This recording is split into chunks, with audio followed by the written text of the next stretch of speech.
ஓணம் பண்டிகையோட சிறப்புகள் என்ன, வாங்க வீடியோல பார்க்கலாம். மகாபலி சக்கரவர்த்தியோட ஆட்சியில கேரள மக்கள் எல்லாரும் ரொம்ப சந்தோஷமா இருந்தாங்க.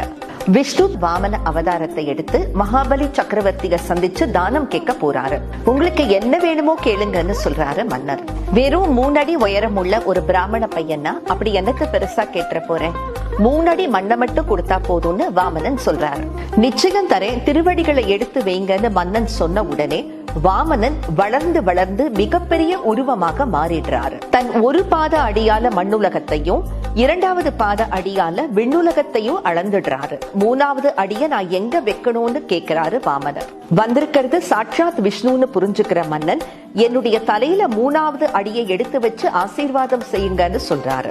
வருஷத்துக்கு ஒரு முறை பூலோகத்துக்கு வந்து மக்களை பார்த்துட்டு போற வரத்தை உனக்கு தரேன், அப்படி நீ கேரளாவுக்கு வருவத மக்கள் ஓணம் பண்டிகையாக கொண்டாடுவாங்கன்னு அருள்கிறார். மலையாள சிங்க மாசத்துல 10 நாட்கள் ஓணம் பண்டிகை. கடைசி நாள் அன்னைக்கு மகாபலி சக்கரவர்த்திய வரவேற்கும் விதமாக வீட்டு முற்றத்துல அத்த பூவால அழகழகான கோலம் போடுவாங்க. கைகொட்டு களிங்கிற நடனமும் நடக்கும். அது மட்டும் இல்லைங்க, பெரிய வாழை இலை போட்டு பல வகையான பதார்த்தங்கள் செஞ்சு ஓணம் சத்யாங்கிற சிறப்பான விருந்தும் எல்லா வீடுகள்லயும் நடக்கும். மலையாளிகள் எல்லாருக்கும் ஓண ஆசம்சைகள்.